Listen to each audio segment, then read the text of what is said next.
It's the Worldwide Sports Radio Network. Toss that's the bottom line. The Stone Cold said so. Everybody dies. Because I'm better than you, and you know it. Woo! Yes, sir!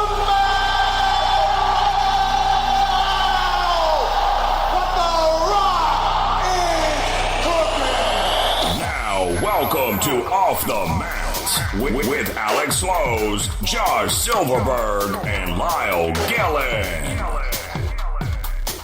Ladies and gentlemen, may the 4th be with you today. Good evening, everybody. Welcome to another edition of the only wrestling talk in the worldwide sports radio network. This is Off the Mat, where we join you every Tuesday night from 8 to 10 p.m. right here on WWSRN. I'm your host, Josh Silverberg. With me, of course, at this time, my co-host, my tag team partners. First off, Mr. Alex Slows. How are you, sir? I'm doing well, Josh. We had another exciting week in wrestling. A lot happened on MLW. We're going to get into that later in the show. We got Blood and Guts preview for you guys. Stick with us here the whole way through. It's going to be a great one. And, of course, Mr. Lyle Gillen. What's happening, man? Nothing much.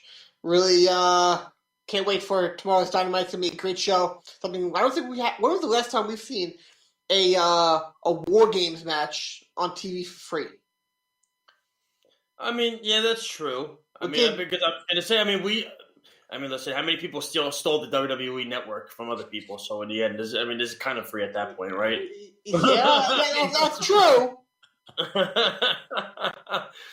But again, of course, I start off Star Wars being one of my favorite movies. That's why I start off with May the 4th be with you today. Hopefully everybody enjoyed Star Wars Day. I'm sure Disney was going crazy about it. So on and so forth. I'm sure Sasha Banks had a little party as well since she was in The Mandalorian, so that's kind of cool.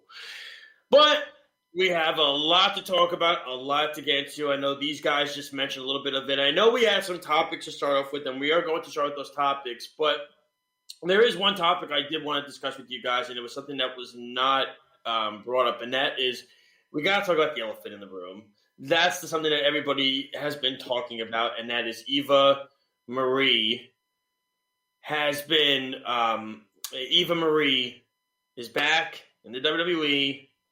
Why? I don't know. Why? I hear myself. Why do I hear myself? I don't hear you twice, so. I hear myself twice. I'm hearing it from somebody. I don't know what's going on. But anyway, it's weird to see and watch Eva Marie being back because her first stint in the WWE was in a mitigated disaster. I mean, and that's putting it kindly and lightly. I mean, she's done so much in the WWE. I mean, outside the WWE in regards to body fitness, bodybuilding, everything like that.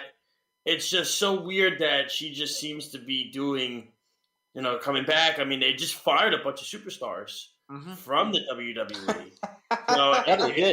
They bring her back. So wait, hold on. They fired actual talent to bring back Eva Marie. Yeah, well, nobody ever said they were smart. Well, so, there's that. We know. It's a matter of. Lyle, I'll start with you first on this one. What were your thoughts when you heard and saw her being back? Listen, she's a gorgeous lady. We know this. But there's no sense in her, being back and all that stuff. What's the point? So I don't watch the weekly episodes of the main roster because it's a waste of a night. So I found out scrolling through TikTok. And I left, and then I just, okay. And then I went to the next thing, because it's so bad. It's funny. Because she is so bad. And I don't see a point in it. They have actual talent on that roster. And they bring in Eva Marie. I find that very entertaining. I guess Vince McMahon's stereotype of what he wants with women in the WWE will never change. He always wants to push women that are attractive. And now we're at the point where it's becoming evident that they have tremendous talent in their women's division. So he brings in a talentless woman, and he's going to push her. Probably, I assume. I find it a step back. I find it dumb, and I find it funny. Because it is so bad. Really quick, before we get to Alex, I can't believe I forgot to do this tonight. I forgot to mention how you can download our app, and it's quite simple. You can download our app. It's quite simple. If you have an iPhone, you type in WWSRN on the Apple Store. If you have an Android, you go to the Google Play Store. You type in Worldwide Sports. You can also check us out at worldwidesportsradio.com. We're on Twitter, Facebook, Instagram, YouTube, Periscope. You name it, we're on it. And Speedy, if you could just put really quick the phone number on the ticker as well. 203-903-8271. It's 203-903-8271 is the phone number to call. And Alex, also, we have the website as well if you want to mention that to the fans so they can check it out on Off the Mat. Yes, we have the website on the Off the Mat Twitter. That is Off the Mat WWSRN. It is in the Twitter bio. You click on that, and it will take you to the homepage. We have a special announcement page for our 1-year anniversary show that's coming up on June 15th. Underneath that, we have two announced guests so far, and then we have a pay-per-view and show listing page where you can take a look at all the upcoming shows and pay-per-views that are happening this month. Absolutely. So, Alex, I wanted to just get your thoughts on this whole Eva Marie situation. I mean, what are your thoughts on her being back, especially after firing all this other talent that they did to bring this one back? Before I came on the show, I was talking to Kevin Castle about it, and I agreed with him. I said I agreed with his statement on Twitter, and I replied back to him saying that I think they should have just they should have just sent her to NXT and gave her some time to develop there before throwing her on the main roster, throwing her out to the wolves like that. Because if she has no experience in the ring, it's not going to help her in the long run. It's not going to help her in her wrestling career. But she does have some sort of background with all the exercising and weightlifting stuff she does. So. But I also if I can find the tweet, hold on 1 second. That was I'm trying to find Kevin Castle's tweet. Give me a second. It was, and when you find it, you'll let us know. Yeah, I found it. Okay. So he told me that fans masking being furious when it's obviously misguided anger at their own hang-ups about themselves, thus hate on an innocent woman for no reason. Eva Marie was set to return way before any releases were even planned. She had nada to do with Samoa Joe. Some fans are pathetic. And I replied saying those are the type of wrestling fans who don't understand the product well enough to know that things are planned weeks or months in advance. So some fans have to have known she was bound to make a return. Also, if you simply don't like the product and don't like what you see, don't watch it. Change the channel if you don't like That's what I do. Exactly. So whether you like it or you don't like it, you don't have to just harp on it all the time. It's just no, you don't. It's that simple. You don't watch it, and that's that. And if you don't watch the product, there's really not much you can honestly say because you're not visibly watching it. And you're just reading it on Twitter. It's like the way Lyle found out the information. That's different. He found out the information on Twitter because look, he doesn't watch it, but it's newsworthy. Whereas, if you say I heard this match was really bad last night. Well, how do you know the match was bad? You didn't watch it. What you might like and what I might like are two very different parts of the spectrum when it comes to wrestling. That doesn't mean that the match was bad. No. So the thing that surprises me is how can fans be furious if 90% of them don't even watch the product? That makes no sense. It's just fans trying to find something to complain about because Twitter is such a. I'm going to say it. Twitter is such a cesspool. That's it is that You can listen principally. Yes, it's disgusting. It's gross. I mean, there's people. That's a compliment. No, I was gonna say, yeah, exactly. What I'm saying, personally, what I'm saying is, honestly, they're criminals that go on Twitter at this point. Okay? Yeah, you have accomplices to acts of violence, Capitals fans defending Tom Wilson on Twitter. So if you want to know how bad it is,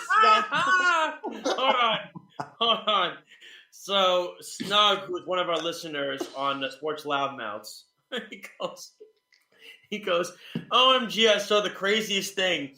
Earl had Speedy in the walls of Jericho, and it was locked in deep. Speedy was almost ready to tap, but Mikey C came out of nowhere and smashed Errol over the head with a chair. Speedy's rally came off the ropes, dropped the perfect people's elbow on Errol, hooked the leg, and then 1, 2, 3, Speedy wins.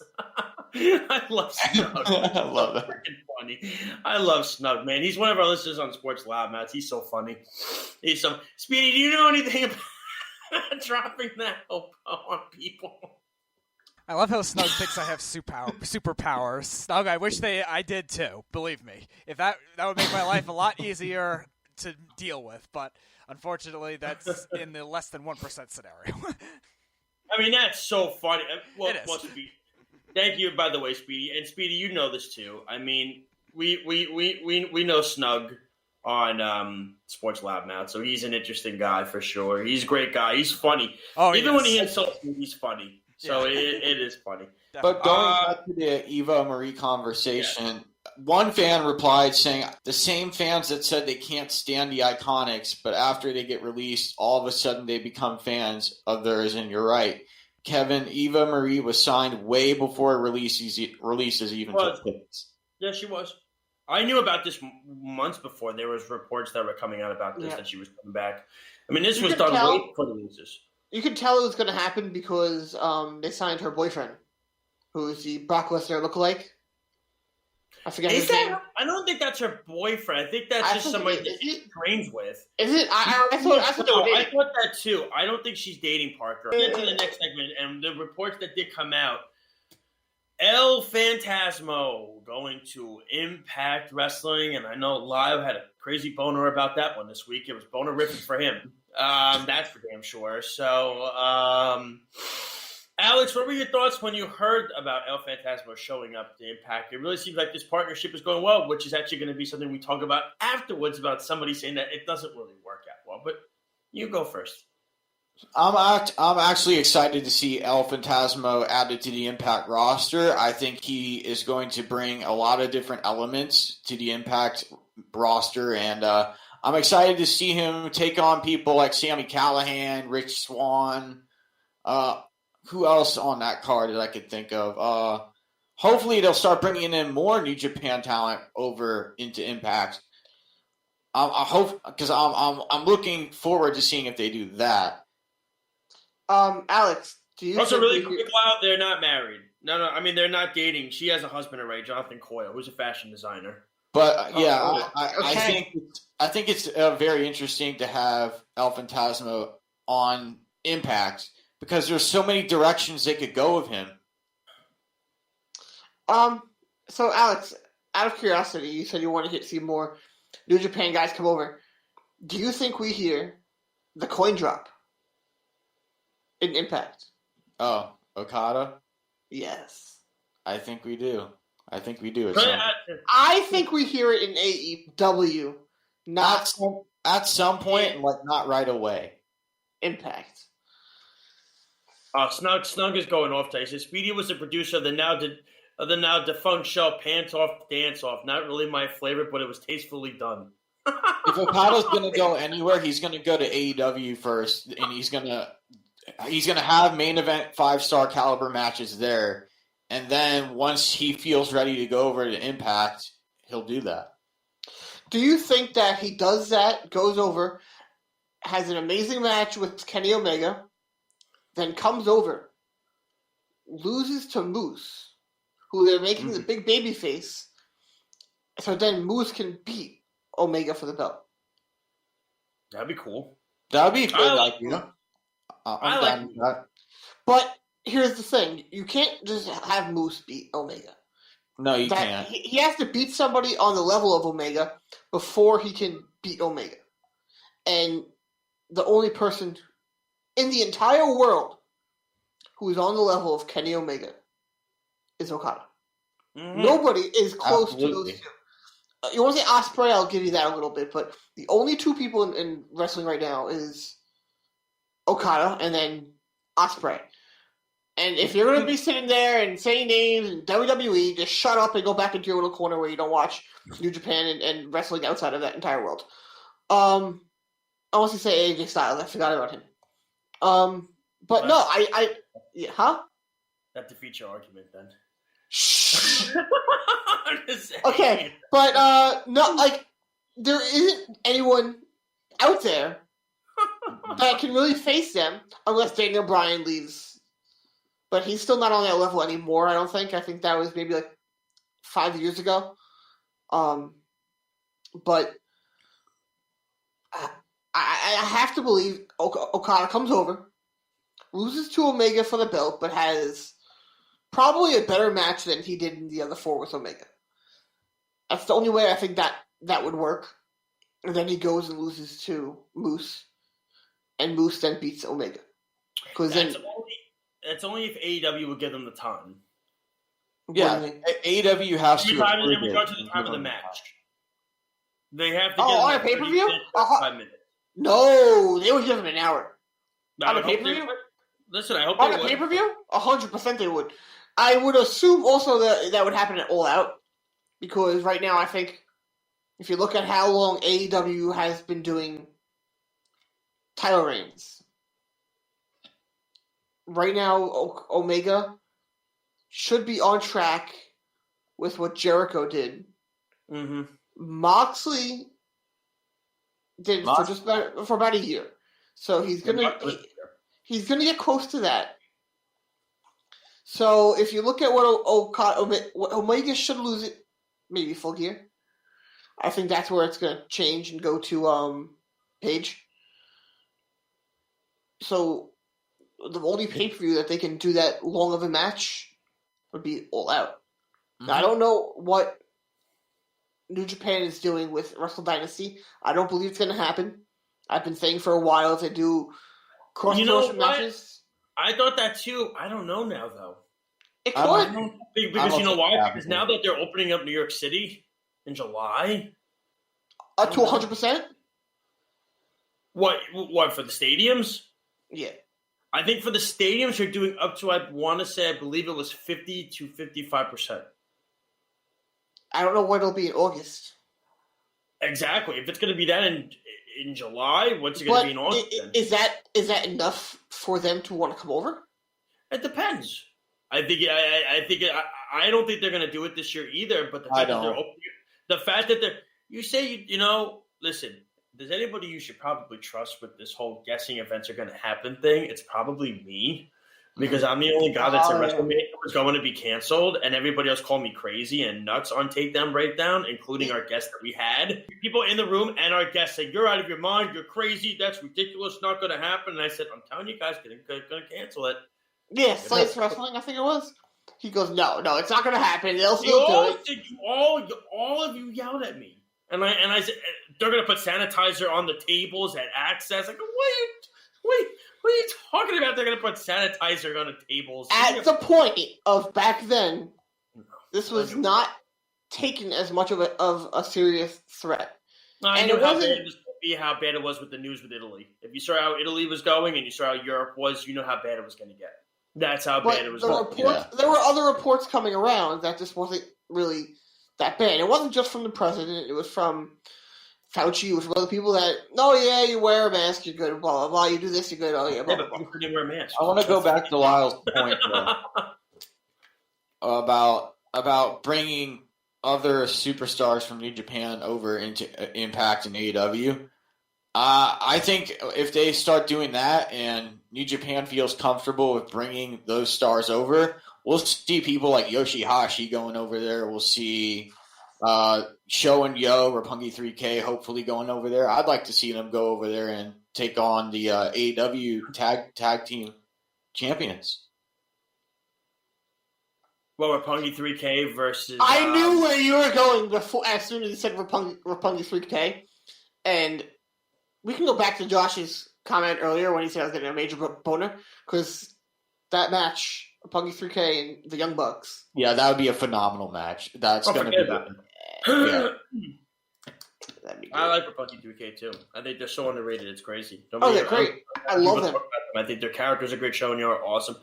I like Yo more than Show, but I think both are really cool. I think they're awesome. I think when Yo was injured, you saw Show was they were giving him junior championship opportunities, kind of putting him in the tournament as a singles wrestler, and he's very good.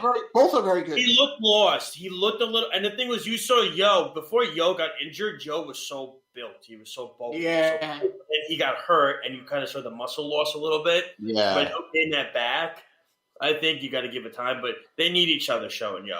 I don't know if they're the best singles wrestlers. Yoshihashi to me he's good. I think he's been around there for a while. Okay, it's kind of like with he's a mid Carter though, and I think mid Carters need like more. They need more opportunities. They need more chances. And Master Wato is starting to get that, but he's not getting enough screen time. Here's the thing with Yoshihashi. He's not over in North America. Yes. But he is extremely over in Japan. Yes, he is. Mm-hmm. So what New Japan tries to do is they try and appease both parties. North American fans and excuse me, the Japanese fans, which is the total opposite of companies like WWE, where they really don't give a crap about any other country except India. So you really think about it. What? I said that was interesting. On NXT, they just played an AEW Blood and Guts commercial for tomorrow. Oh yeah, they bought commercial times for it. They did the same on Impact. Yeah, NXT does the same thing. Yeah, it's interesting. But I lost my train of thought, Josh. You were talking about Yoshihashi. Oh yes. Yeah, we're still on the Yoshihashi topic. They want to appease people, like both parties. A lot of people in the United States, they wanted him to turn heel, but they won't do it because of how popular he is in Japan. Mm-hmm. One guy you can definitely put over there is Yujiro Takahashi. He's over with the fans, and I know that for a fact because I remember seeing him at a New Beginning show in Tampa in St. Pete, and like the crowd loved him. Like the crowd was into the stuff he was doing. No, listen, this leads us to our next point because we're going to go to break in a few minutes. But this leads us to our next point that we wanted to talk about. And that is there were comments that Booker T said where he feels Impact and AEW are not benefiting. He feels Impact is not benefiting from this partnership with AEW, which I kind of find to be a very odd particular comment because when you think about it, Impact, I understand they're on Twitch and that's fine, but they're still getting viewership on Twitch. Is that great to be on the online circuit? Of course, not as well as it would be. It's the future. What is it? It's the future. That's exactly what it is. All of it's going to be there soon. Actually, I forget who. I think John Draper. John might have brought it up, and then Phil, when we had Phil on, brought it up. Phil is actually the one that said that it's the future of what wrestling is going to be. It's going to be online soon, and that's how it's going to go. And then you even see it when they're on different platforms. Their pay-per-view buys. I don't know what the pay-per-view buys were for Omega versus Swan. I'm sure they were phenomenal, probably because it's Kenny Omega performing. But Lyle, I'll start with you on this first, then we'll get to Alex, and we're going to go to break afterwards. But really quickly, Lyle, what were your initial thoughts when you heard that Booker T made these accusations that Impact does not get anything out of this AEW partnership? I thought it was kind of a shame because I think Booker T is extremely intelligent and he knows what he's talking about, but I thought this was not a very well thought out statement. And that'll be the best way I can say it with all due respect to Booker T. Because let's have some common sense for a second. What has AEW gotten from Impact? The Good Brothers. Mm-hmm. And what has Impact gotten from AEW? Kenny Omega. Who would you rather have? It's such a big difference. Yeah! It's a major difference. There's all due respect to the Good Brothers. They're great, big talent. They're not a generational talent like Kenny Omega is. It's a big difference. And what is this business? Like, what's the point of this entire wrestling business? Is it just to put a show on for fans? Or is it to make money? And Impact Wrestling, on the pay-per-views Kenny Omega has been on, have had their highest buy rates since, like, the mid... I saw the statistics somewhere. I don't remember it exactly. But it was during, like, the mid-Spike era. That's how long they have been since they've had numbers that they're currently getting. It's crazy. They have to make money. People are talking about Impact. People are buying Impact pay-per-views. They have made more of a profit compared to where they were before than AEW has. Alex. Sorry, Lyle, you're still going. Yes, they are. That's what this is all about, to make money. And they are getting more and more out of it because they're making more money. They're getting more exposure. I don't see where any way close that AEW could be winning. I don't see why, because their EVP has a belt, sure, but he's doing it to put over another company. I don't see where Booker T is getting this from. I don't agree at all. Alex, you're up, man. What are your thoughts? I agree with Lyle and his statement on it, and I think Impact bringing over Good Brothers helped. Bringing over Don Callis helps majorly because without Don Callis, Kenny Omega, he didn't have as much momentum.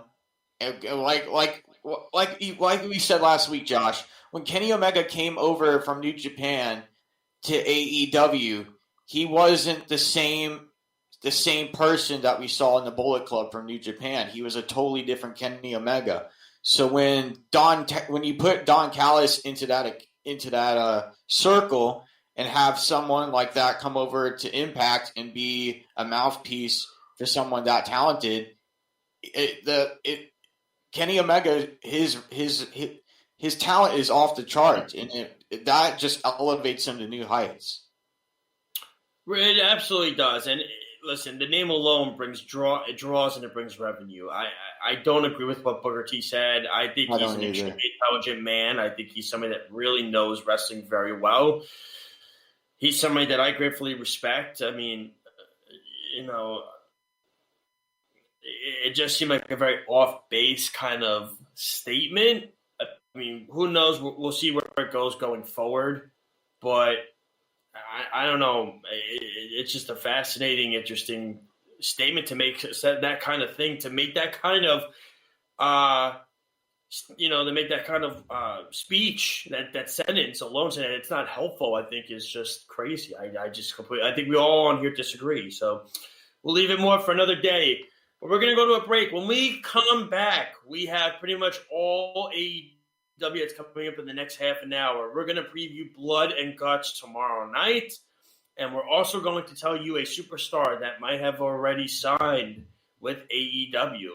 We're going to tell you it's not one superstar, but it is a total package. It's two of them that could have signed with AEW. We'll talk about all that when we come back right here on Off the Mat here on the Worldwide Sports Radio Network. We'll be right back. It's the Worldwide Sports Radio Network. This is the worst town I've ever been in. No! You better not!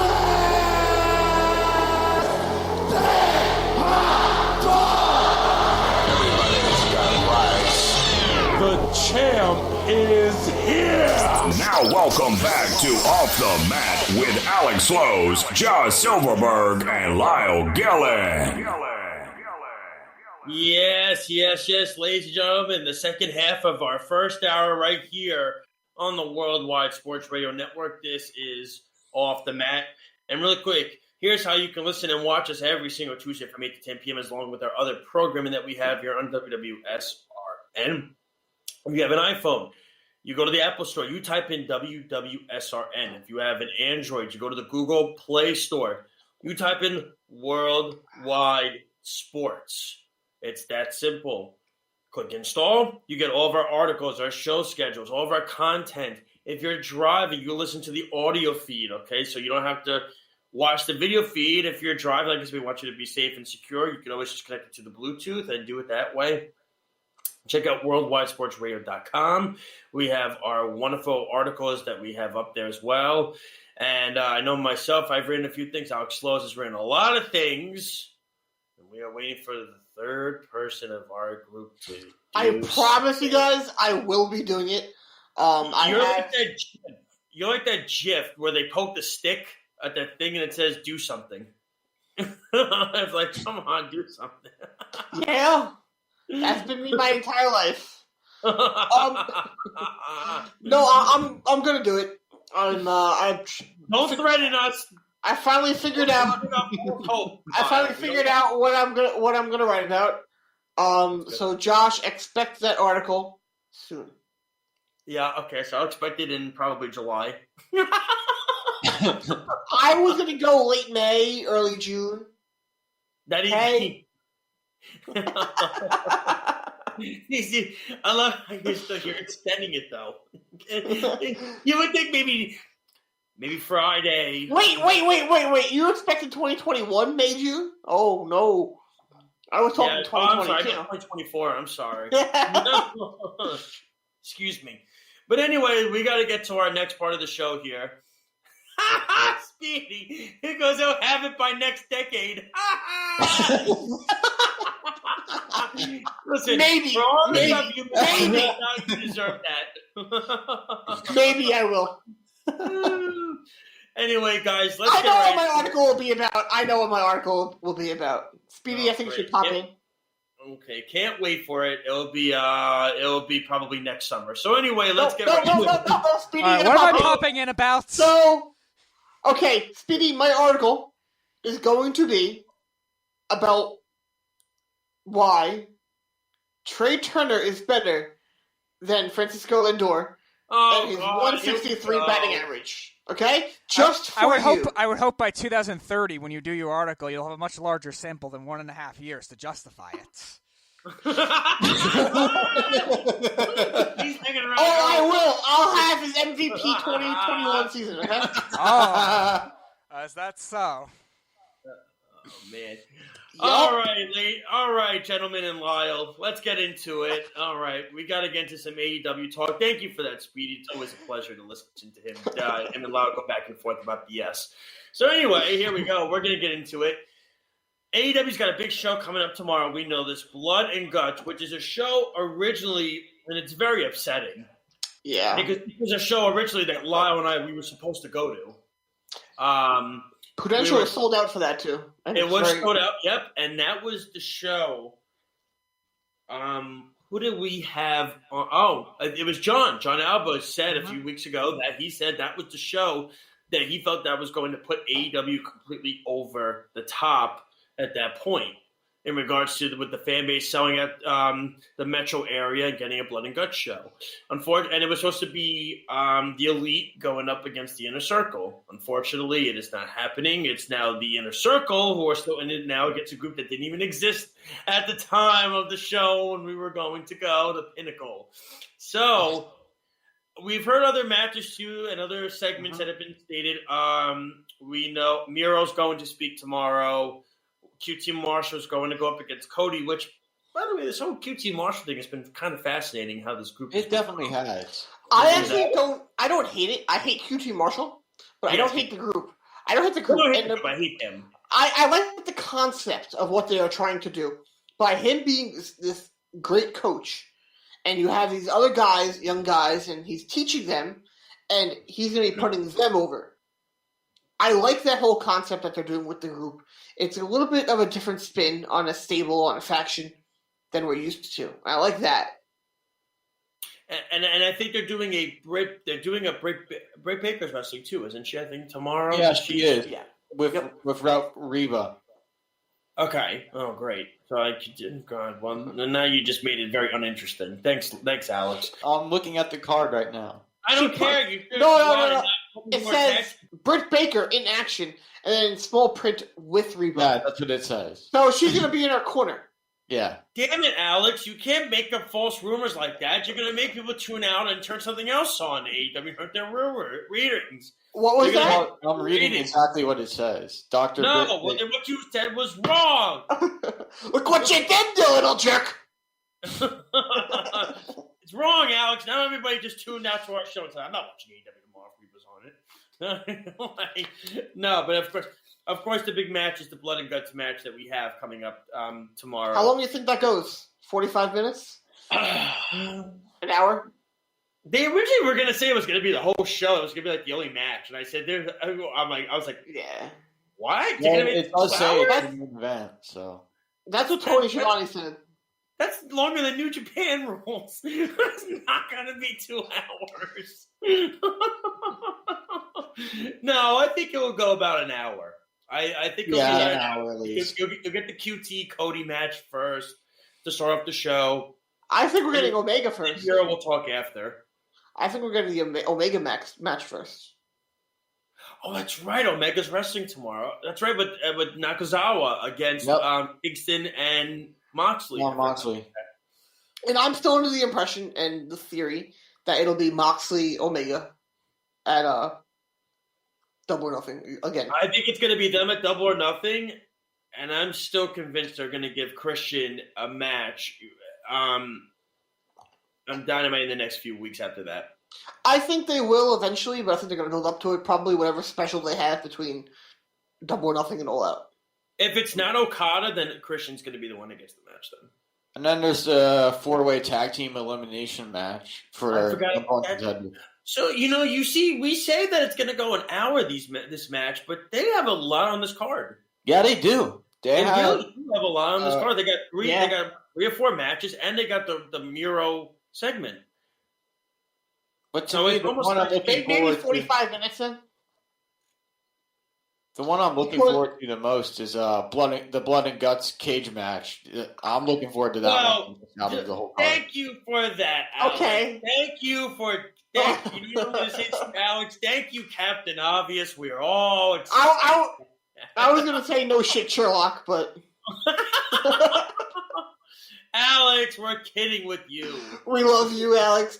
It's okay. We're kidding with you, man. Of course, we're all excited about the cage match. Come on, man. Of course we're excited about. That's the point of the show. Is called Blood and Blood. See, blood. What is blood? What is blood? Blood and blood. Blood and blood. It's a new one. Blood and guts. That's the whole point. We're all excited about it. We're just teasing you, Alex. We're all excited about it, man. Yeah, and then I'm looking forward to seeing how the story between Cody and QT Marshall goes, because I enjoyed the show last week where they were fighting on top of the bus at the end, like towards the end of the show. That was really cool to see. It added a different style, a different element to the story and what's going to happen leading into Blood and Guts. And I think having big guys like Nick Comoroto and I forget what the guy's name is. He's like a former boxer. What's that guy's name? Ogogo. Anthony Ogogo. Those guys are definitely going to do a lot of damage. I don't think the match is going to be long or going to happen. I think they're going to attack Cody. Yeah, they're going to ambush Cody, obviously. That's the way to I also don't think the Britt Baker match is going to go long, because generally when they say in action, it's against someone who is mainly on dark. I don't want to say jobber because I don't like that term. I don't either. It's not going to be somebody who's going to be a real threat. It'll be a quick match. That's what I think is going to be happening in that match. So overall, I think have they announced the rules for Blood and Guts yet? They haven't said that what I've been from some of the guys that are going to be in it. Like Jericho said, this is going to be actually a little different. I have the rules right in front of me. The rules. Oh, you do? Yeah. Are you spreading more false information? No, this is from ITN Sports. So the rules for Blood and Guts match. A big steel cage will enclose 2 rings for this match. 1 member from each faction will start the match for a 5-minute round. Teams will take turns to send in a new member in 2 minutes intervals. Therefore, one team will have one member advantage in the match for those 2 minutes. Match officially begins after all 10 men have entered the cage. The winning team is determined by making an opponent submit or surrender, no pinfall, no countouts, or by escaping the cage. That's exactly like the old War Games rules. It's not like WWE. They included the... it's like NWA, WCW. It is exactly what it is. We can confidently say, when you do the math, that it's probably going to be a 30 to 40 minute match. Mm-hmm. That's fair. Yeah. And the thing is with NXT is they kind of changed, like they're allowed pinfalls and stuff in NXT. Mm-hmm. And they never said the surrender rule. That was what it was. So, okay. I will fully admit I was too young to really watch wrestling back then when WCW really did it. I was not allowed. So, explain to me the big difference from what WCW did compared to what NXT does. The pinfall rule, which is the surrender, and also they don't do the whole surrender thing with that. What is the surrender rule? With surrender, it's when basically did you ever see any of the old War Games matches Maybe on the network? Yeah, so basically what the surrender rule is, they have to yell out if they submit, like they tap out, or if say somebody's getting like brutally attacked, another person on the team says we surrender. Like, surrender, we're done. That happened years ago when the NWO faced the Four Horsemen, when Mongo McMichael said, I surrender, and then Ric Flair got brutally attacked afterwards. So it's kind of like when they do it that way. They're definitely going to do that, by the way. Probably. I think they're going to do that. Be involved somehow as well. I told this. I don't know Mike Tyson. But I think what they're going to do is I think they're going to do that and make Jericho have to be the one that I think Sammy Guevara is going to surrender to save Jericho. Could be. I think it makes a lot of sense. I think it'll lead to a match between Jericho and MJF at Double or Nothing. I think it happens and they still attack him anyway. Kind of like what they did with Ric Flair. Well, Kurt Hennig did to Ric Flair. Kurt Hennig did the same thing. He slammed the door on Ric Flair's head. And he still did it. Even after they said surrender, and what they did was, I'm picturing it now, how when the Horsemen faced the NWO and the Horsemen got all handcuffed to the cage. So Benoit, McMichael, both got handcuffed to the cage. Mm-hmm. I think I watched this one. Yeah, and Hennig was turned on the Horseman. He took on Anderson's spot. Oh, dude, go back and watch the older ones. So, okay. The ones with Larry Zbyszko and those guys in it, dude, those were the best ones, dude. Let's talk AEW Championship Timeline. Because right now, it appears that they're going to be, that Kenny Omega will eventually drop the belt to Hangman. That seems like what the end game is. Mm-hmm. Now, if we want to make the Pinnacle be a top heel group, MJF needs the title. Well, he's not beating... He'll beat Hangman for it. He's not beating Kenny for it. Now, do you think it could happen quickly after Hangman wins it to get heat on MJF?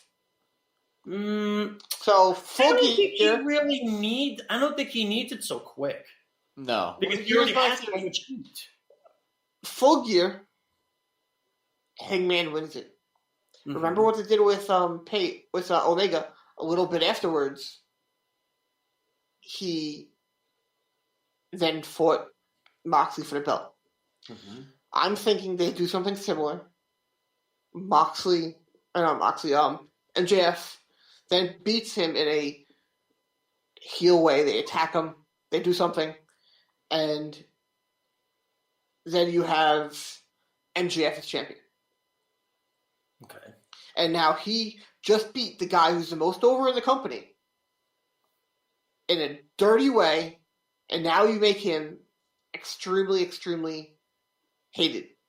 And then you can take the guy who's the most over, go up against the guy who's now the most hated, and you have a true heel versus face rivalry that can last a while.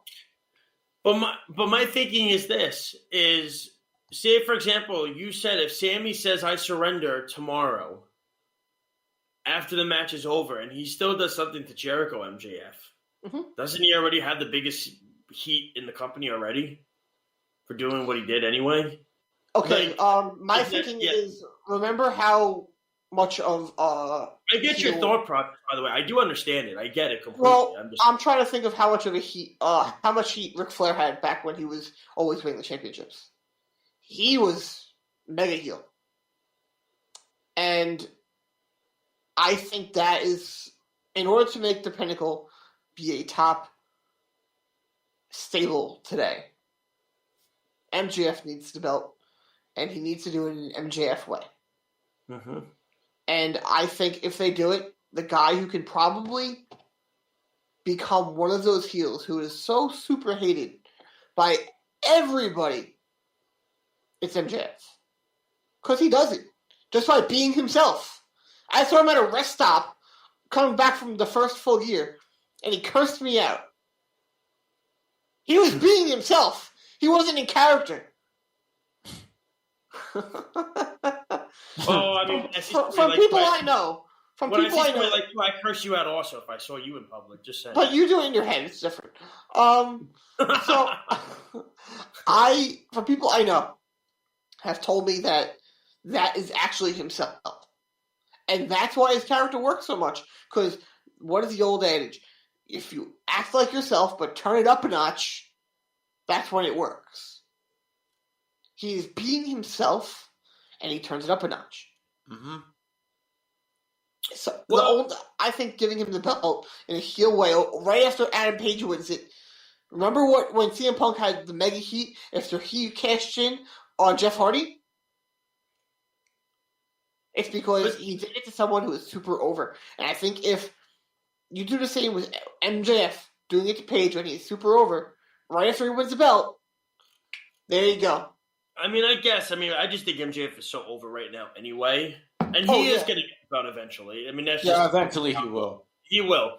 But we're going to go to a break in a few minutes. I wanted to get this topic in before because we're going to do some some NXT. Before we move on to that, who do you think's winning a 4-way tag team elimination match? SCU. Because SCU's definitely winning because they're in the top spot in the AEW rankings right now. From what I'm looking at. Okay, so then let me ask you this then, really quick. So you know what? We could save the next thing to start the next half an hour. Sure. If you want, so we could start the Who Signed with AW the next, and then we'll get to NXT and MOW after that. Who do you think is winning? Alex, I'll start with you. Who's winning Blood and Guts match tomorrow and why? I'm going to say SCU's winning that 4-way elimination tag match. Well, I'm saying no, the Blood and Guts match. The Blood and Guts match, that's going to be the Pinnacle. The Pinnacle because MJF, he's so over right now. He's putting over this group very well. You got Tully Blanchard there as a manager, really taking these guys under his wing and showing them how to get over in this business and how to get major heat. And it's worked pretty well for them, for the whole team, for the Pinnacle. And I think the match is going to end with either it's going to end with Sammy Guevara surrendering, or they're just going to beat the hell out of him, and it's going to end that way. So it's one or two ways it's going to go for the end of that matchup. But I expect it to be a very, very hard-hitting, violent matchup. And I expect to see a lot of weapons in the cage. I want to see people just go through tables, sandbags flying everywhere, that type of stuff. I want to see an extreme matchup, and I think we're going to get that. Lyle, I guess I already know which way you're swinging. Well, I think definitely the Pinnacle's winning. I think that if they're going to be continuing to push the Pinnacle to be the top heel stable, then they need to win. Yeah, they have to win. I don't know If what they want to their keep the endgame is. momentum going, if they want to keep them looking very strong the way they've looked for the past month and a half, then somehow they have to have the Pinnacle win over the Inner Circle. Yeah. Now I think the Pinnacle is going to win also. But my other thinking is, what if you still let the Inner Circle win the match, like a roll up or something, and then the Pinnacle just beats the crap out of them after the match, and Jericho's like done. But I don't know. I don't think that's a way that they can have faces win. I don't know. I'm just trying to keep it. Listen. I think the Pinnacle's winning. I'm just trying to keep it in a way. Yeah, I know. You're keeping both groups strong. Yeah. Like, the Inner Circle wins, but you built the crap out of the Pinnacle now, where they're so huge that it's like they just ended the Inner Circle. Great, they won the battle in the match, but in the end of the war, it's the Pinnacle are the ones that are standing, and the Inner Circle looks decimated. They're done. I get what Josh is saying.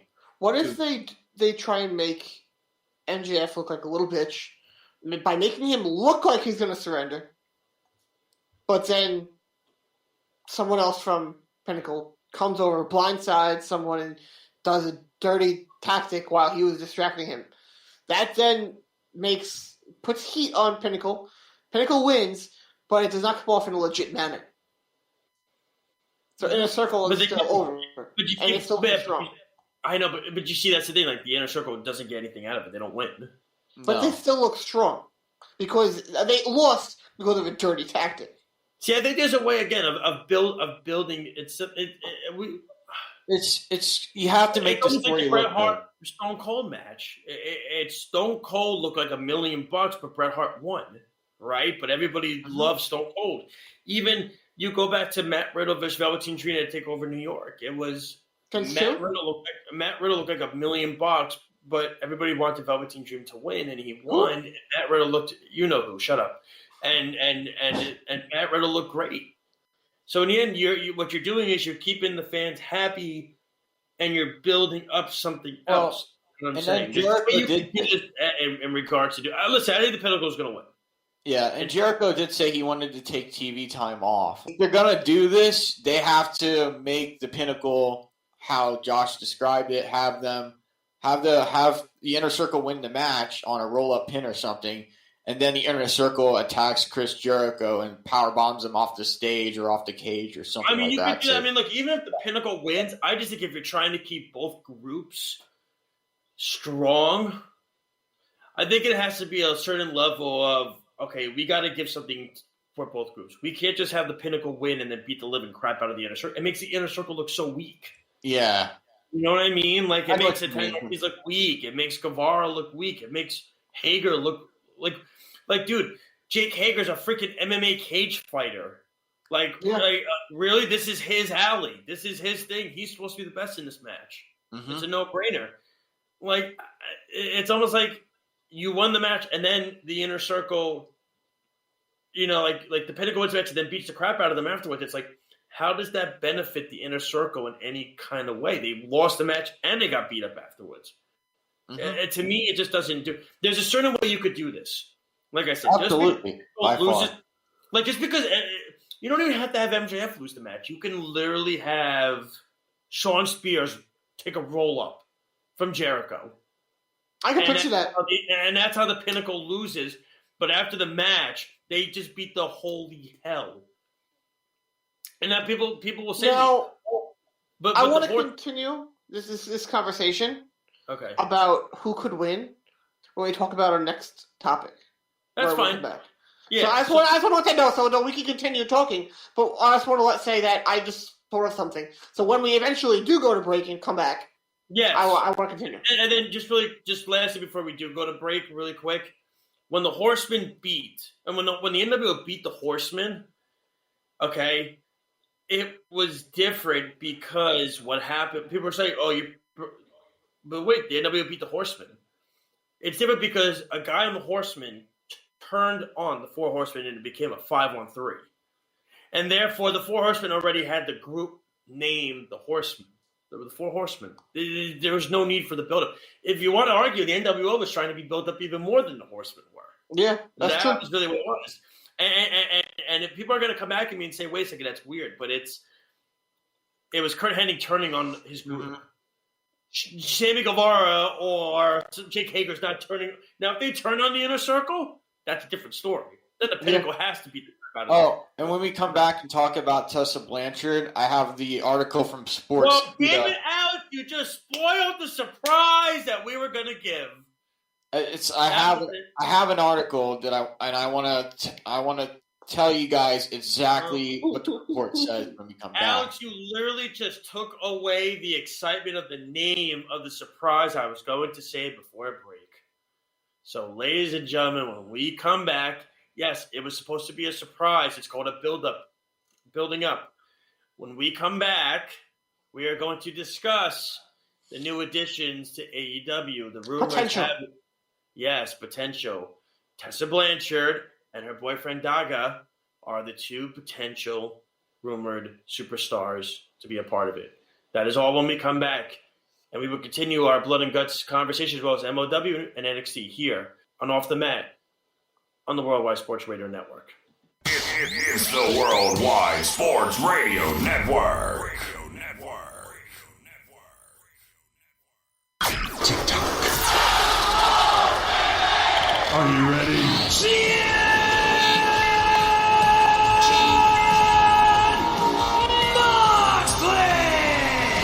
Now welcome back to Off the Mat with Alex Lowe's, Josh Silverberg, and Lyle Gillen. Yes, ladies and gentlemen, we are back. The second hour, first half of it, ladies and gentlemen. Next half an hour, because it was The Rock's birthday this past weekend, we are actually going to do our top 5 best Rock matches of all time, and there's going to be different, I'm sure, different ways of looking at it and thinking about it and stuff like that, so that'll be exciting. But this is Off the Mat here on the Worldwide Sports Radio Network, joining you every Tuesday night from 8 to 10 p.m., along with Alex Slows, Lyle Gillen. I'm Josh Silverberg, and there is a lot to get to. Before we get to that, here's the deal.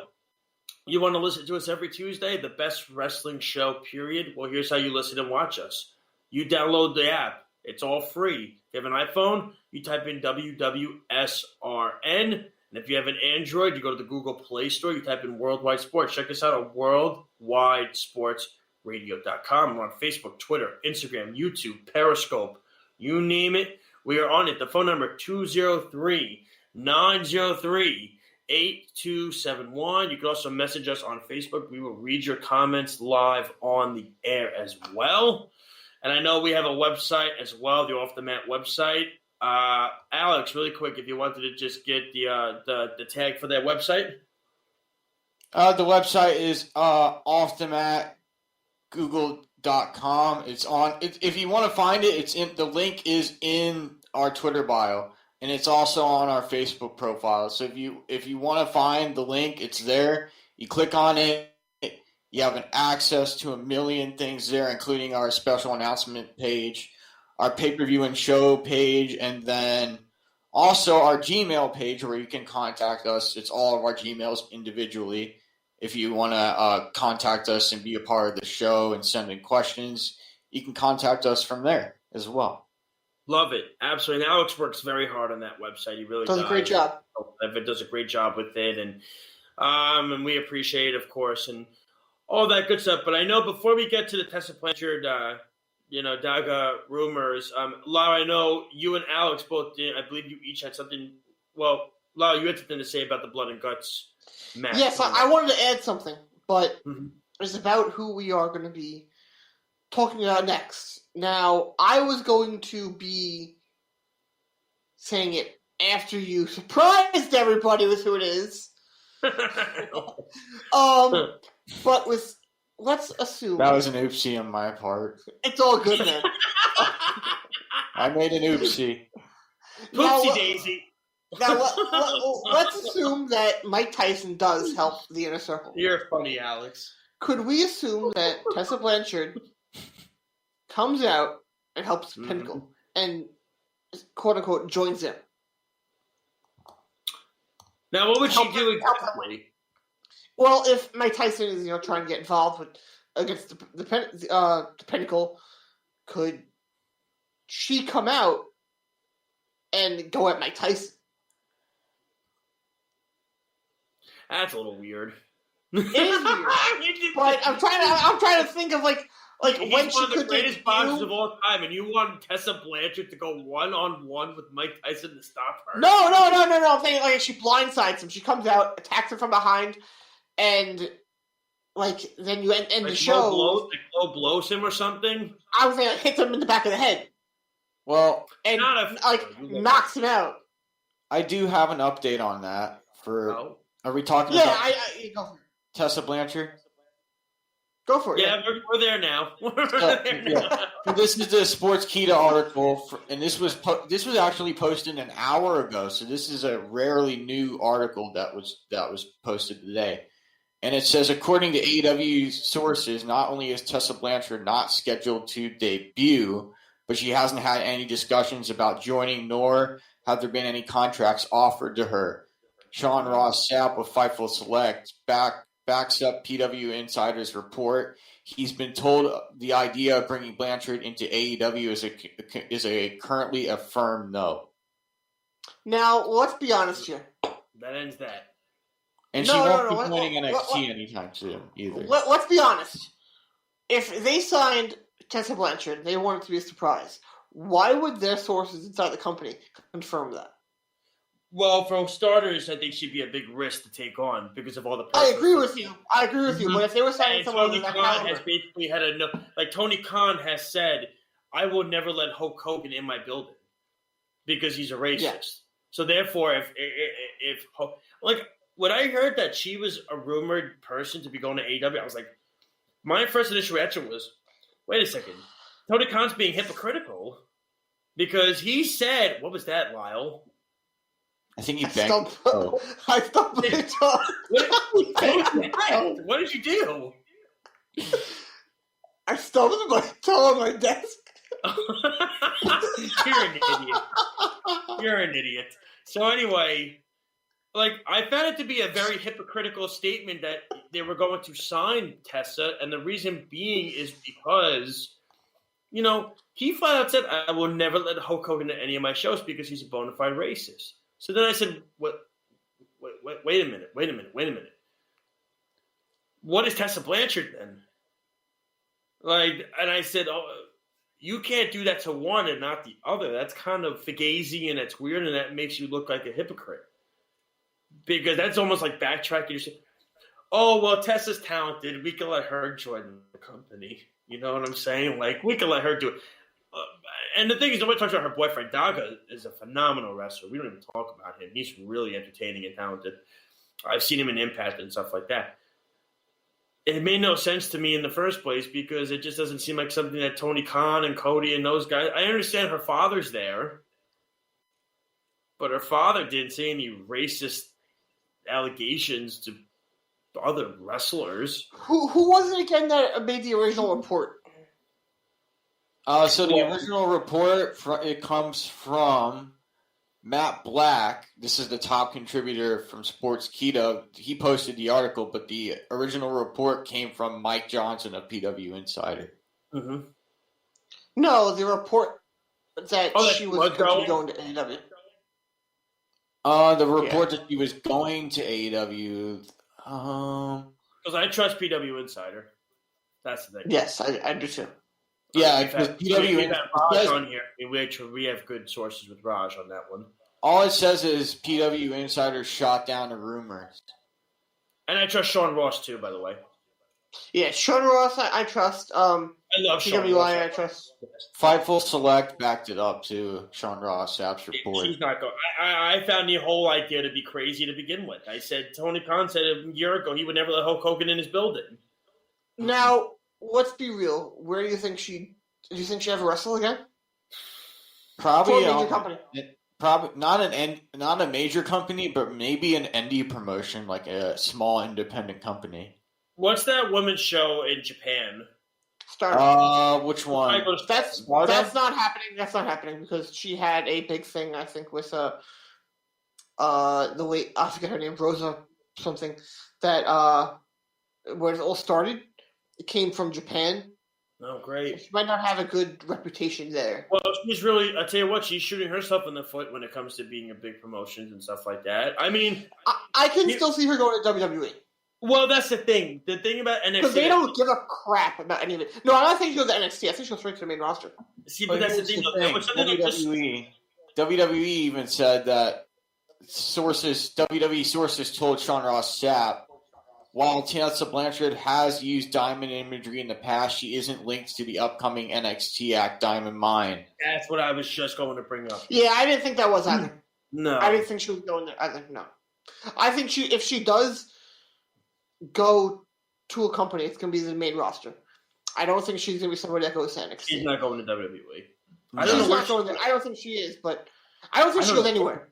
I think she's just done. Yeah, she could be done. Shot herself in the foot. And it's unfortunate because she's probably next. She's right there with Charlotte Flair as the best women's wrestler on the planet. And she shot herself in the foot. You could make the case she's better. Listen, I was the biggest Tessa Blanchard fan on the planet. Yeah. I mean, it was. Here's the thing. The way it works with stuff like this, a lot of times, people forget and move on. And the way that will usually happen is when these people are in their face. She went away for a while, and now a company will eventually pull the Band-Aid off and hire her. And at the beginning, people might be a little mad, but, give it a couple weeks, people will get over it. That's what happens. Now with Velveteen Dream. I think it's a little different. Happened multiple times with him. She's had multiple incidents, too. Did she have sort of one that came out? No, she's had more than one. Has she? Yeah, I believe she's had more than one. She's had a few of them, I believe. She had incidents when she was in NXT. When she was doing the Mae Young Classic. She had incidents. Tessa Blanchard? Yeah. What did she have over there? She was I meant the racist. I meant the racist stuff. No, but I'm saying in general, she's a very difficult person to work with. Forget the racist stuff. She's just extremely difficult to work with. The racist stuff is, stuff is the icing on the cake for her. I mean, who wants to work with somebody that's difficult to work with, that's a bona fide racist, and can't be?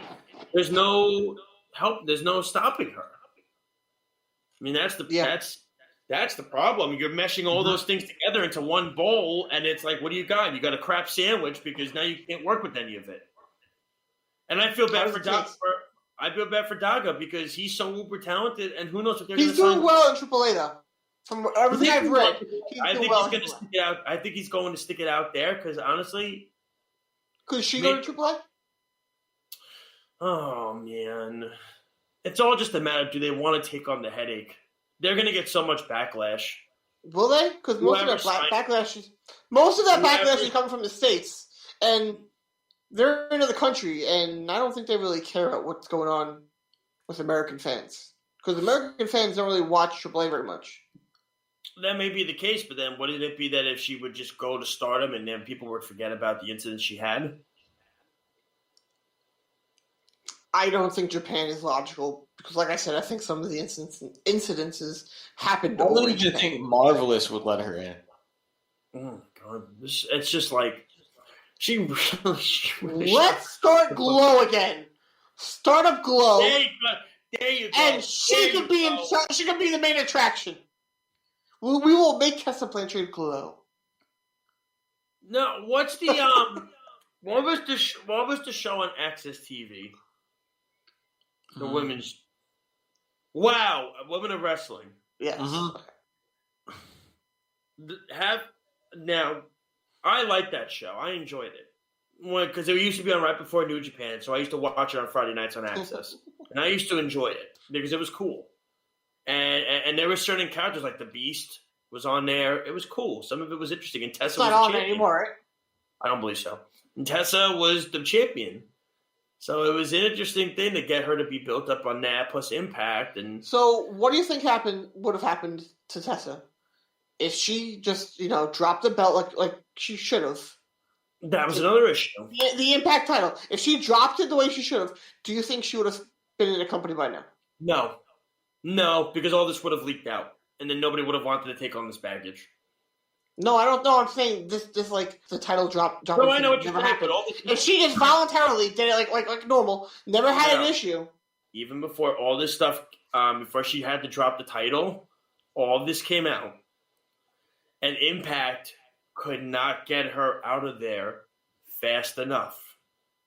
They could not get her out of there quick enough to say, "Okay, goodbye, enough, see you later." And now you don't even want to drop the title. I think Impact wanted her to stay. She didn't want to stay at Impact. And then when she wouldn't give back the title, that's when they said, "Okay, goodbye." I don't know. I think if they did want to get rid of her, they wouldn't have put the title on her to begin with. No, she won the title before all the incidents. No, she did not. She won the title just after the report of what you said. Oh, you're talking about the World Championship? Yep. Because it was pre-recorded. That was the problem. No, that was not. No, that was not. No, because she spoke afterwards. That match was not pre-recorded. She won that right after it came out. You're drunk. Live at a pay-per-view. You are. You're drunk. Live at a pay-per-view. She said something to the crowd afterwards, thanking them for the support because of what happened just before. Regardless, I don't think she's somebody that could be. I don't think that's somebody that could be worked with. I don't think that's somebody that could be just somebody that's difficult to work with. But we have to move on. We do have some MLW to get to. We might not get to NXT this week. I mean, NXT last week was okay. I want to talk some NXT really quick then. That's what we were going to. I had something prepared to talk about. Now, if you remember, Triple H, he made a comment that I'm going to read the quote, so I'm just going to look on this. Not having to have a narrative where it's just constantly about an imaginary war or this imaginary battle. Now, that was Triple H's comment made about moving to Tuesdays. Now, Jericho replied, and he said, if it wasn't a war, why did they take Wednesday night the exact same time that we had it? It was there to take away our ratings and for us not to get re-signed. They failed. Now, what do you guys feel about that statement? First off, I want to comment and say my initial thought was when Jericho was on the Stone Cold podcast, he said there was no war. They're just trying to do their own thing. Now, here in this statement, he's saying it kind of was a war. Now, let's be real. I don't think it was a war, a ratings war, ever. No. Because, it was a company war, 100%. Because NXT, they are the prime destination, or I'll say that's where they're going to put the majority of the indie talent they sign is NXT. So when indie talent is trying to pick AEW or NXT, that is really what the war was about, was NXT or AEW. And that is still a war is happening. Because where would you rather be? A major promotion or be on a company that's labeled a developmental show? Now, that's how talent, I feel, if depending on how they look at that, that's going to decide where they go. And that is currently the war that's going on. And that is why I do feel NXT was put on those Wednesdays to try and push NXT down so that NXT still look better, so they still got more talent to replenish the WWE system. Not to put AEW down and a company and kill them and make them go out of business. It's because I feel that WWE felt threatened about how they replenish their system by signing pretty much everybody out there at the top end of talent. And I think that was really the war. It's still a war going on. It was never really a ratings war because the audience watched both shows. I don't know how you guys feel about it, but I'm interested in your thoughts. I mean, it's just for me really quick, and then I'll let Alex go. Then we'll get to MLW really quick. Or we could start it off when we come back really quickly if you wanted. We could then get into the Rock stuff. So, in regards to what I thought of it, it is interesting to the point where this is all being brought up now. I mean, look, who cares, right? I don't understand why we're still talking about a war. There was no war. No, there wasn't. AEW won the war every freaking week in the ratings. It's Absolutely. stupid. It's so egregious to think that we're still talking about this. Alex, what are your thoughts? To me, I just see it as friendly competition between two different promotions. I just see, like, now that we have NXT on Tuesday nights and Dynamite on Wednesday, there's no longer this talk of, like, oh, who's the better show in the ratings, who's the biggest, who won the war type of thing. It's all just, to me, it's all about just having fun and enjoying the product and not having to worry about ratings all the time. Absolutely. So we're going to take our quick break right now, and then when we come back, Alex is going to give us our update on MLW, and then we're going to get into The Rock's 5 best matches from all of our different opinions. Some we might agree with, some we might not. It's going to be exciting, and then we'll get to our finishing move. We're already almost at the 9:30 mark, boys. It's crazy how fast this show has flown. This is Off the Mat here on the Worldwide Sports Radio Network. We'll be right back. It's the Worldwide Sports Radio Network.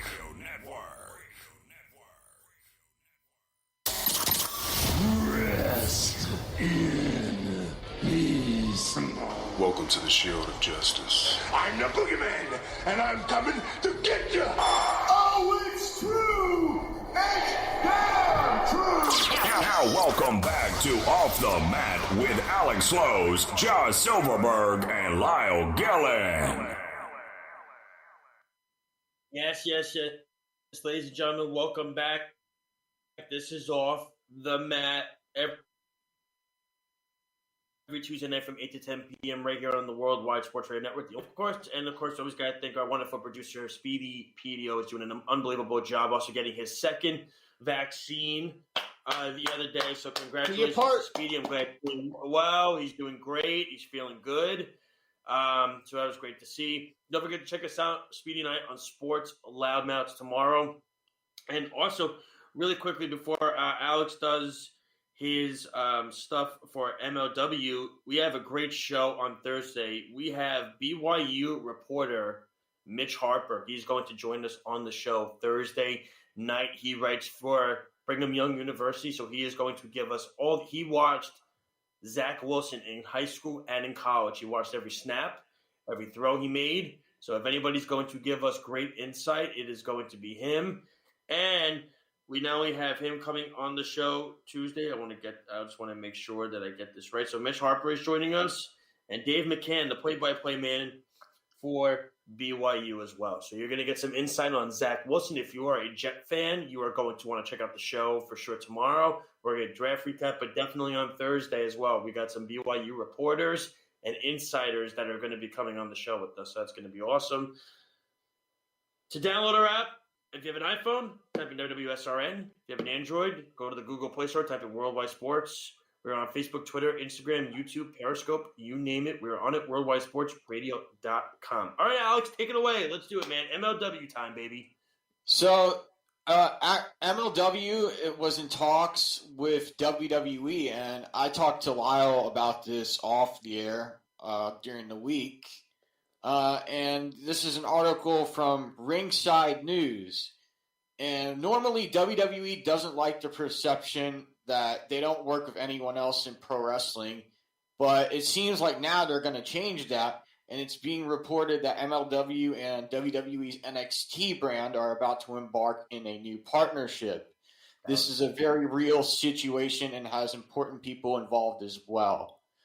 And initially, Wrestling Observer Newsletter said that WWE was in talks with MLW along with the lines of an old Evolve deal or to a degree the 90s ECW deal. The idea is to get some of the developmental guys who aren't working on the NXT television work. So Fightful Select is also reporting on the situation, and they can't confirm that talks are ongoing, and they also involve people high up in the company. So it could be Bruce Pritchard and Vince McMahon talking things out with Court Bauer, who's the CEO and owner of MLW. So what do you think about this, Josh? Do you think this partnership is going to work? I think it'd be phenomenal for them. It can't hurt. I mean, I look at it this way. We were talking off the air about it's called Wrestling Bios. It's on YouTube. They have an episode made for everything in wrestling history, no matter what. It's crazy, and they do a whole timeline about it. And I'm trying to get the guy on that made it. It's phenomenal stuff. And he went into detail about the ECW guys and what they did remember, the ECW talent raided Monday Night Raw for a couple of episodes. Absolutely. Back in the 90s. RVD was a big part of that. They had a whole show based around ECW on Monday Night Raw. It was like a minor partnership that they had. Paul Heyman. Wow, actually, now that I think of it, that'd be a good idea to have Contra Unit and Jacob Fatu and his manager come in and invade WWE NXT, and then have Adam Cole and Gargano step up and Ciampa all come in and have a war with them. That would I could see that happening. I could see that. Listen, anytime there's a partnership, I don't think it can hurt. I think you can only have. I think if they're going to be anyone from MLW is going to show up on anything WWE TV, it's going to be on NXT. But I don't think that's going to be happening at all. I don't think the partnership will really start until crowds are back. Yeah, I think it'll be something more along the lines of. I think it'll be more something along the lines of Evolve and what they did, and that partnership. MLW is going to be having their live shows again. They're starting July 15th at the ECW. So I will say this: I'm kind of curious if something happens in Philly on the first live show. You never know. I mean, crazy things happen where the crowd's going to be back in the ECW arena. Why not have something spontaneous happen in a place like that, right? Where a lot of crazy things happen. And so, I mean, if you're going to do, but I agree with Lyle's point is they're going to wait for crowds to come up. But hey, look at it this way. If New Japan and AEW and Impact are already starting their partnership already and full crowds aren't back yet, then what's to say that MLW and NXT can't do their partnership right now? Absolutely. That's what it comes down to it with me. What else you got for Al? What else you got, Alex, for MLW that you like? So for MLW, I have this week's episode of MLW Fusion. My favorite match from the episode, this is from episode 130. My favorite one was Tom Lawler defeating Marshall Von Erich by referee's decision, because this was not an ordinary match. They were putting each other to the test. And Tom Lawler was going to work on Marshall's injured leg, and it was a back and forth technical on the mat type match, and I enjoyed every second of it. And then my second favorite match was Bo Kudal defeating Alejo de la Park. If I said that correctly. I like it when you say names, Alex. It's good. Yeah, this was Selena's last chance for Azteca Underground, because we still don't know who El Jefe is. It could be anybody. We don't know who that mystery person is, and El Jefe gave Selena one more chance to put over Azteca Underground and have LA Park defeat Bo Kudal, but that didn't happen. Bo Kudal won the match, and we saw Selena exiting the back of the building, and someone came up from behind her, put a mask over her head, and shoved her into a car and drove away. So I don't know what's happening with Selena. I think it has something to do with El Jefe. I think he's not happy with the results, and there's going to be a lot of hell to pay. There's going to be a lot of heat within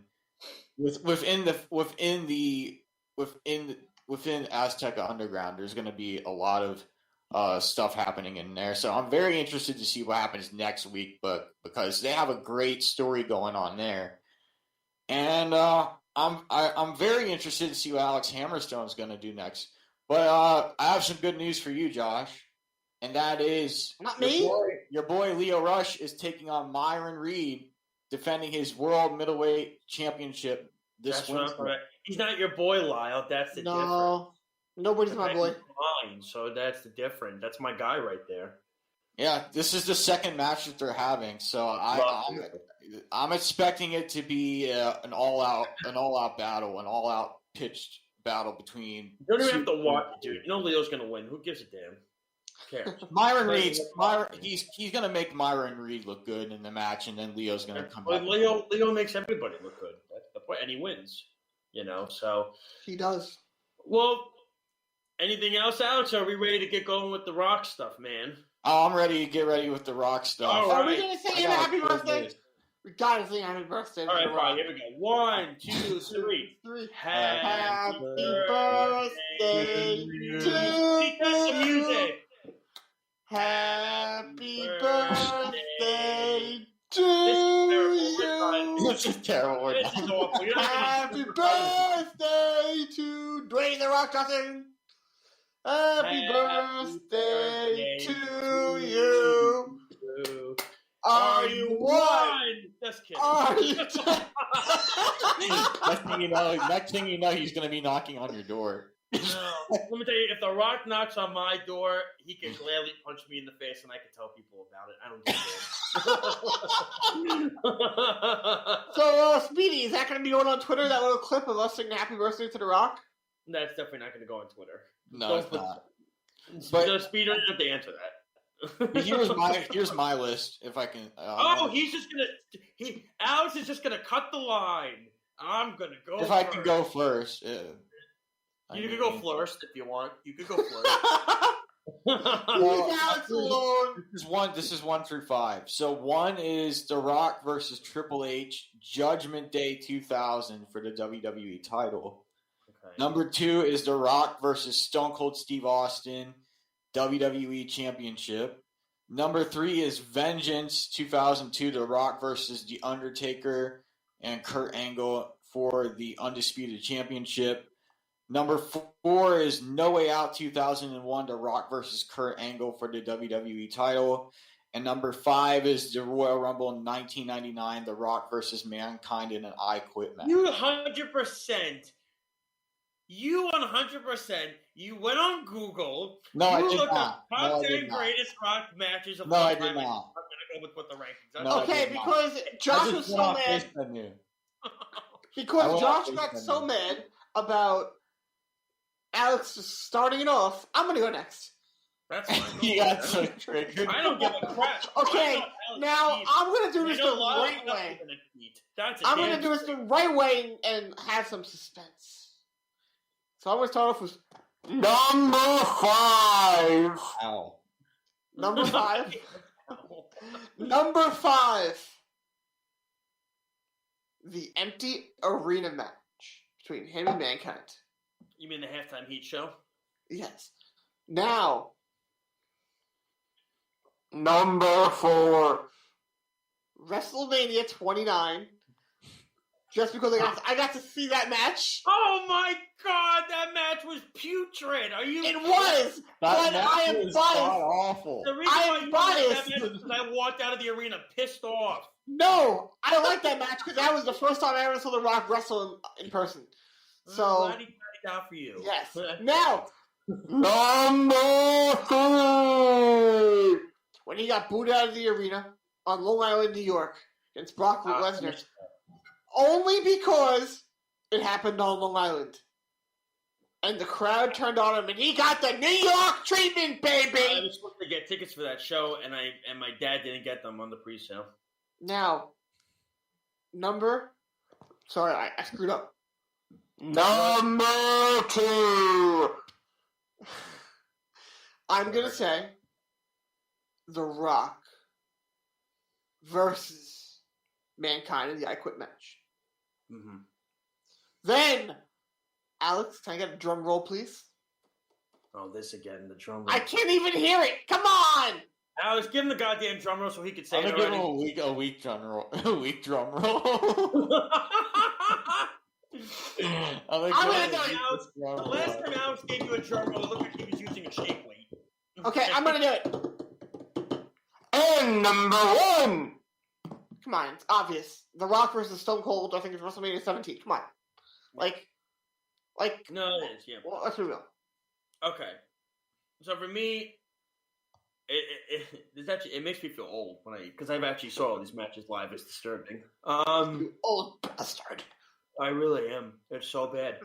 Number 5 for me, it's him versus Taker and Angle at Vengeance 2002. I mean, I look at it this way: when you had the rivalry of the three of them, it was phenomenal.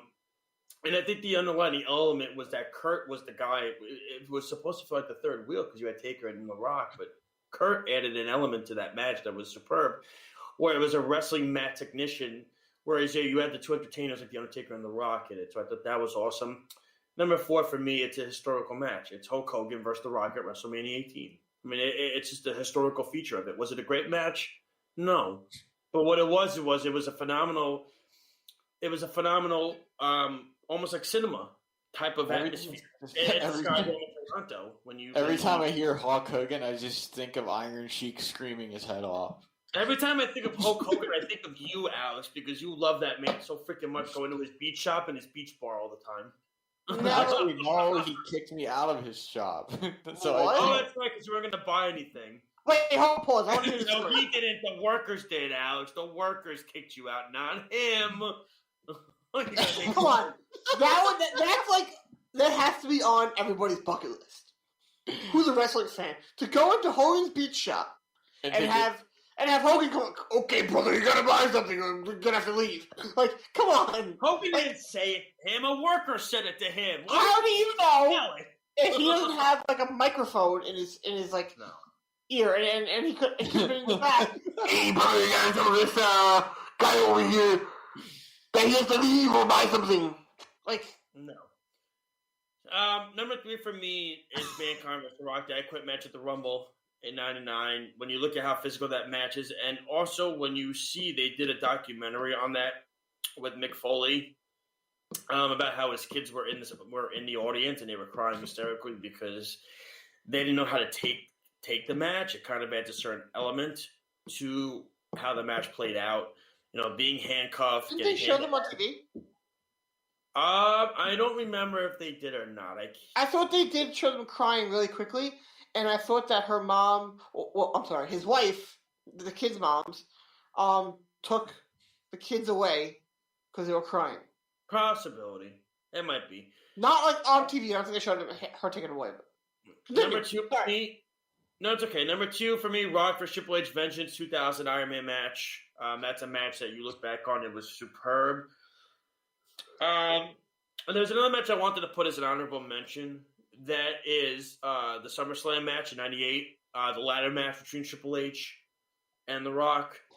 Because it's quite amazing when you look at the history of what these two have become. It's become to the point where one is a billionaire Hollywood movie star. The other one is the president and CEO. Is like one of the big higher ups of the WWE. So it's kind of crazy when you saw how they were back in the day, and you see them now, and it's like it's amazing. Well, I don't know if you remember this, Josh, but I remember watching SmackDown, and The Rock was a special guest on there, and him and Triple H came face to face. I remember that. Yep. I mean, he said, "What if you and I one more time?" Yeah, I remember that. So, I want to ask you guys a question. Wait, did you finish your list? I didn't get to number 1. Okay, I thought you did. I'm sorry. No, that's okay. And then the other one I was going to say was WrestleMania 19. That was Austin versus this is not number 1, but Austin versus The Rock at 19 was phenomenal. It was Austin's last match, and just the feature of it, The Rock finally getting over the hump. But to me, number 1, it's a no-brainer. It's The Rock, Austin, WrestleMania 17, the big swerve, Austin and Vince McMahon joining forces, Austin turning heel, even though he really wasn't a heel. I remember watching it live. He wasn't a heel. The crowd was going crazy when it happened. It didn't matter. But it was such a big swerve in that match. You didn't expect it to see Austin and Vince McMahon together. So that's my list, number 1. So The Rock's had a couple. Okay, so now The Rock was great.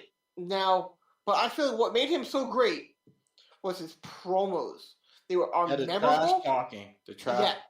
Well, even that, Lyle. and so much more than that. So much more than just the trash talking. You had No, speaking of no shit, Sherlock. Duh, that's what made him famous. well, no. I'm gonna get to a point. So, what were your favorite promos or things that he did on the mic? Now, I'll start. I think I'll say my favorite is probably the Vicky Guerrero song. Oh God, that one. That is classic.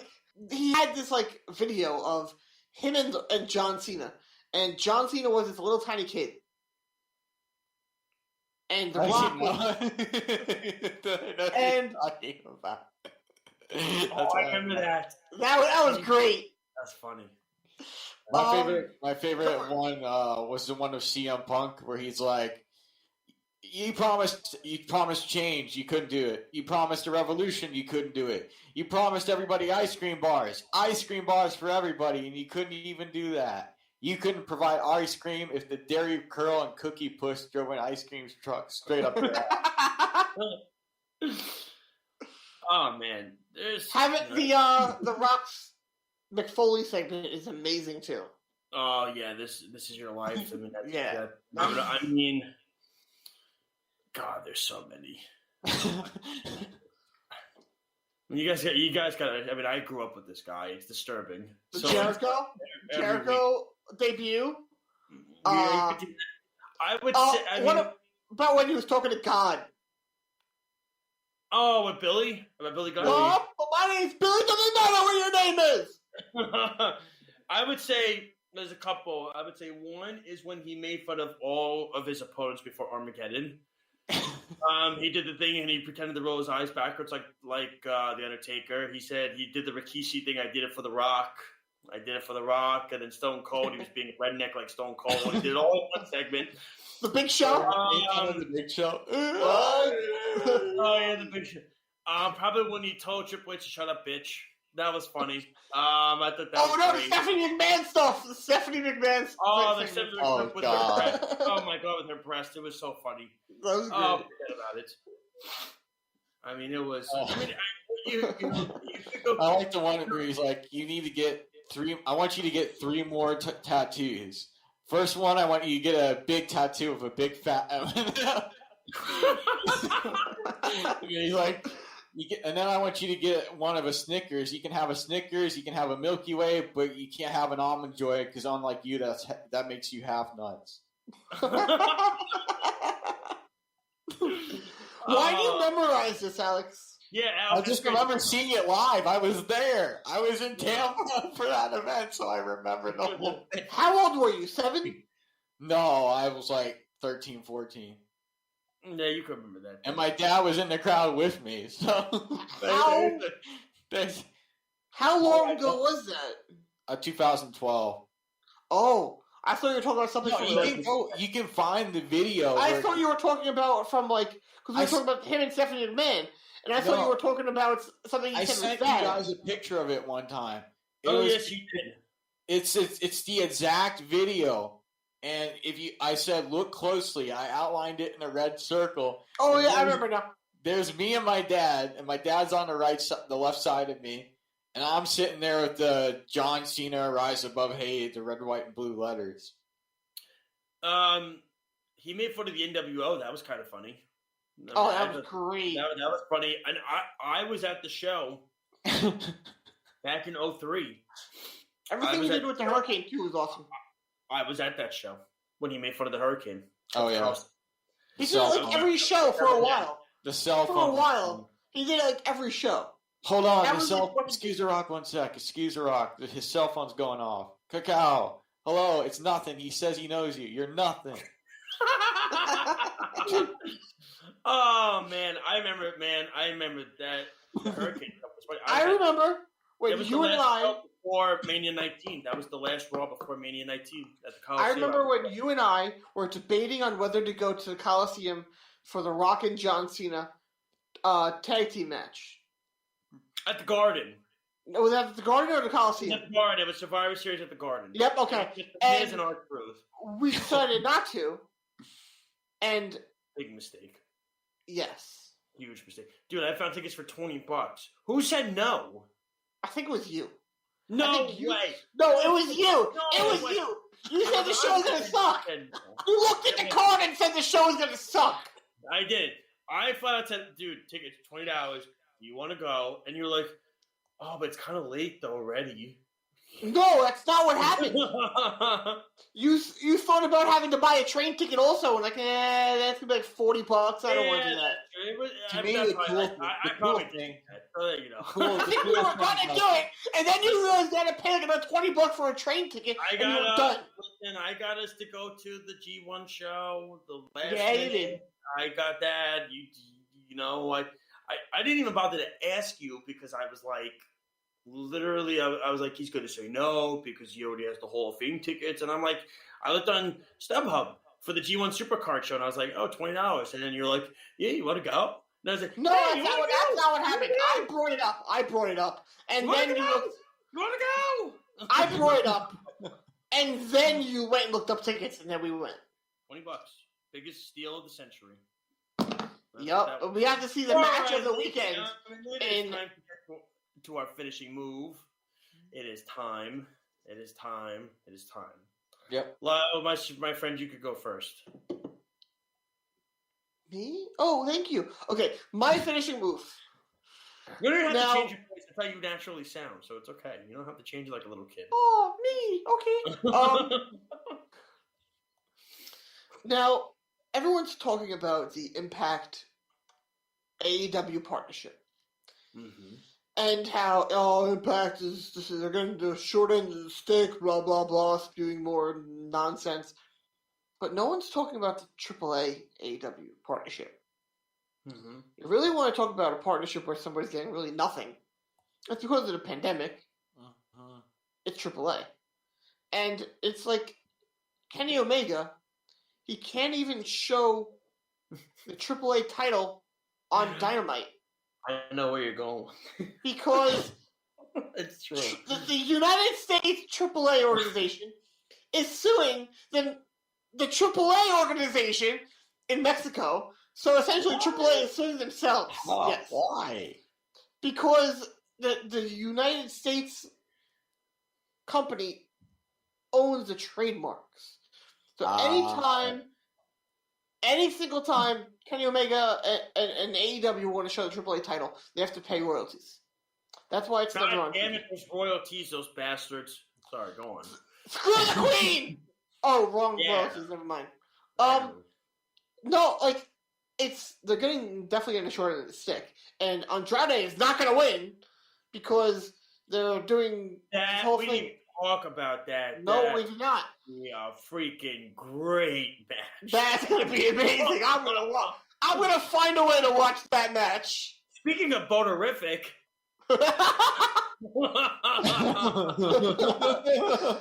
Am I going to come over for that bonerific match? I gotta tell you something. I'm almost tempted to host and do the whole works. I just have to. Do they know what day it is yet? Alex, you're Mr. Computer. Let's do it. Andrade versus Kenny Omega. What's the day? It's going to be a Triple Mania, but I don't think we have the exact. You know what you miss when you're in Florida, man? Like It's going to be a Triple Mania, so. No, Alex will find Oh, Alex, are you going to go Double or Nothing? No, it's like a 5.5-hour drive for me. Oh, I'm flying then. Right. I'm going. Andrade, let's see. Lyle's going. Andrade challenges, yeah. That Triple Mania. I don't know when that Triple Mania is going to be. Triple Mania? Triple Mania 29. I'm looking for. I don't see a date here. I don't. Yeah. Here we go. AAA Triple Mania. Let's see. Okay. Yeah, but We're all looking it up. my finishing. No, they don't move- have a date yet for it. It's weird. They don't have a date for it yet. Yeah, they don't. It's kind of weird. But my finishing move is, if you haven't tried this energy drink yet, I tried The Rock's new energy drink brand, Zoa. Oh, it's phenomenal. It's got all natural stuff in it, like amino acids, just everything that you could think of that goes in an energy drink, but it's all natural. And it's like, I noticed a big difference because I compared it to Mountain Dew Rise and switched over to the Zoa. I felt a lot different with the Zoa than the Mountain Dew Rise. So, Alex, are you sponsored by The Rock now?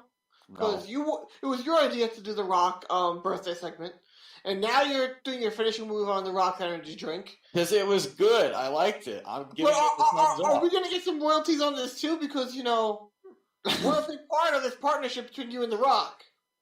I have no partnership with The Rock unless he says so. Josh, do you agree it's BS? I expect my check in the mail by next week. And if not, Yeah, your check is just going to be a lot. and you know what? If The Rock It's doesn't, going to be a lot of zeros on it. Yeah, I was gonna say. It's going to be $0 and 0 cents. My finishing move, and the reason why we didn't talk about it at all was actually because it was going to be my finishing move, and that is Andrade throwing out the challenge to Kenny Omega. And to me, that this has a chance to be one of the, and I've watched wrestling for a very long time. If they do this right, which I know AAA will, this has the chance to be one of the greatest wrestling matches I've ever seen in my life. And that's how much I expect out of this match. I think Andrade is one of the best wrestlers out there today. I agree. He got no credibility in WWE. I think they missed the boat on him big time. You could see what he did in NXT. You could see his match with Johnny Gargano at TakeOver Philadelphia. It was incredible. Do you think he brings along Zelina? No, I don't. I think Zelina is happy on Twitch. She's making a ton of money on Twitch. She's doing very good there. And OnlyFans, remember? She got fired from WWE for the OnlyFans part. No. Shame. But to For me... No, I'm saying shame on WWE. Oh, yeah. Yeah. Stay with me here. Now, I think it's going to be a fantastic match. I think it's something that I think when it's done properly, which it will be, those two are just going to. That's why I didn't talk about it because I was going to save it for the finishing move. It's going to. I don't know. When I brought it up, you sounded awfully surprised. I did it as a joke to be surprised. Because that was actually dude. I texted you guys the announcement on the messages the other day. Mm-hmm. I saw it. Yep. Yeah. I mean, I was ecstatic about it. I couldn't believe it. Now, the promo isn't in English. He talks in Spanish. But even still, he says Kenny Omega's name. Doesn't Melissa speak Spanish? I'm not going to have her sit through a 6.5-minute promo to repeat every word. Yeah, they have her translate like they do in Japan. with all the Japanese promos. That is so ridiculous. That is a terrible idea. This is why. Okay, fine. Don't one of your parents think your mom speaks Spanish, right? No. Or was it your dad? I thought one of your parents did. No. Maybe they do. I don't know. I could ask them. I don't know. Find out. That's what parents are for. Well, sitting through a 6-minute promo to translate it into English. Ladies and gentlemen, thank you so much for joining us tonight. This was a great jam-packed show. This is kind of the downward a little bit, especially once Double or Nothing is kind of finished. We're getting to that point where wrestling gets a little stagnant at this point till probably SummerSlam. But we're going to bring as much entertainment to you guys and girls as possible every single week. We're going to find as many great topics to talk about. Also, don't forget to check out all of our wonderful platforms and our shows that we have here on the Worldwide Sports Radio Network, including myself, Speedy PD, and Errol Marks. We do sports live outs every Wednesday from 9 to 11 p.m. and then Thursdays from 9 to 12. Don't forget, we got a couple of BYU reporters that are coming on Thursdays. So if you're a Jet fan, you're definitely going to want to tune in and hear what they have to say about Zach Wilson. And of course, don't forget to check us out every single Tuesday night from 8 to 10 p.m. right here on Worldwide Sports Radio Network, the only wrestling show that is off the mat. And of course, on 103.9 FM, the LI News radio channel. That is the Weekend Crunch with myself, Errol Marks, and Speedy Petey. And of course, we have so many other great platforms and shows that we have to bring you every single day, week, month, year. We have everything that you love. Don't forget to download our app. Type in WWSRN if you have an iPhone. You go to the Apple Store. If you have an Android, you go to the Google Play Store. You go to Worldwide Sports. And then afterwards, you go to worldwidesportsradio.com. We're on Facebook, Twitter, Instagram, YouTube, Periscope. You name it, we are on it.